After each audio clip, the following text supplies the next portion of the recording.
Hey guys, welcome back. Champions League, what a start to this round of 16. So many good games. Early mornings for me, but hey, what an eventful couple of hours of football. If you guys watched it, you would have known exactly what I'm talking about. A couple of key games that stood out to me that I want to talk in particular. Obviously, we had the Aston Villa versus Club Brugge. Hey, I got that score prediction right. Everything else not so right. But Aston Villa did so well. But Club Brugge again, hey, they played well. I think they did very, very well for the time that they had. Look at that, 11 shots. I thought it was less than that, but obviously Aston Villa just converted and got the win. 3-1. I would say my man of the match was probably, actually, funny enough, I think it was Mings. I think he had a great game.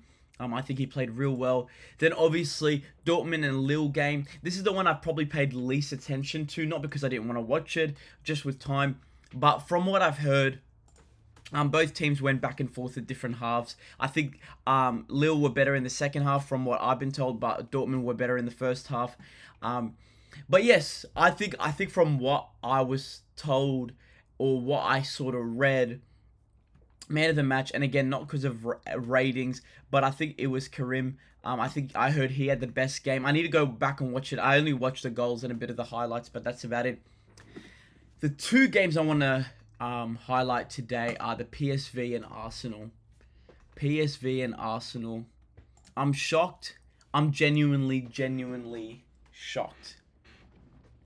When I was watching this game, I was like, okay, first goal came in, and I was like, okay, this will be comfortable. One goal this half, an early goal second half, and then we'll probably defend a little bit more. And then 1-0, then 2-0, 3-0, and then obviously Lane got the penalty. But it was a shocker from PSV.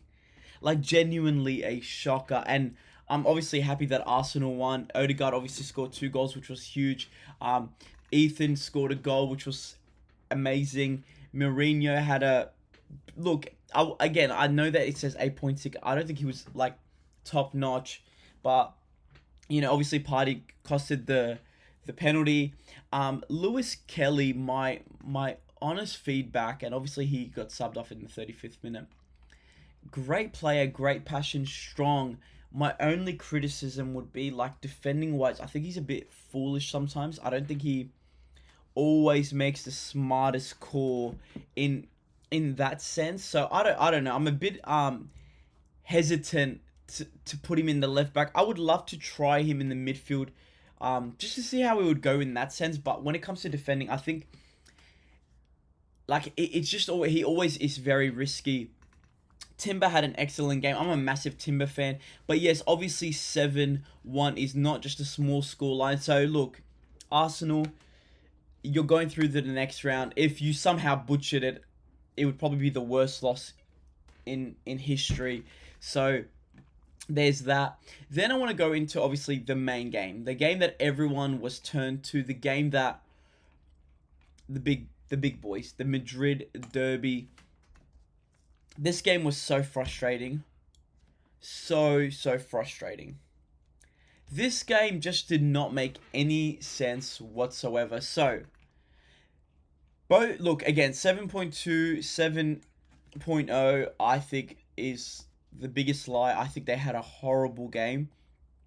If it wasn't for Diaz and Rodrigo, this game... And, sorry, no, that's a lie. If it wasn't for them too, and Valverde as well. Valverde is... Wow. Valverde is a phenomenal player. Asensio and Rudiger didn't have the best games. Rudiger, I understand, not fully, recovered. I think he's still a bit injured. Mendy had a pretty good game. 2 assists back-to-back.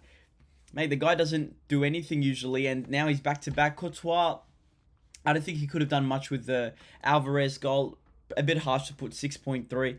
Camavinga this year has not been great at all and still didn't perform. Tchouaméni had a good game. Diaz and Rodrigo had phenomenal games. I would have maybe edged it to Rodrigo as man of the match, but both of them played well. Mbappe and Vinny, again, did not play well at all. Like, I'm sorry if that hurts you, but they did not play well at all. It was the 90th minute when Mbappe passed the ball to Vinny, and he passed it like behind him in a way. And I think it happened first half, but the other way around. Both players did not play well at all. I think they were. It just felt a bit forced from both of them. But hey, look, Carlo got the win. Substitutions didn't do much. Again, these guys, I mean, Endrick especially didn't have much minutes. Modric came on.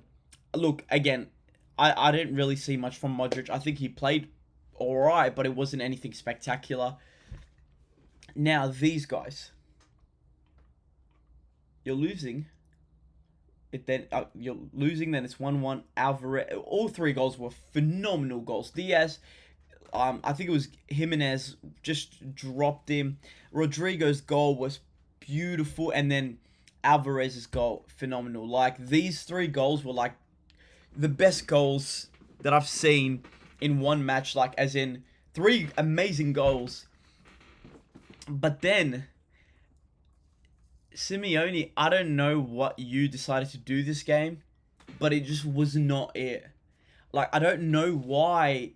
This is what confused me. Okay, Melina for Simeone was a bit weird because maybe, yeah, you could bring him more into the defensive midfielder or keep him there.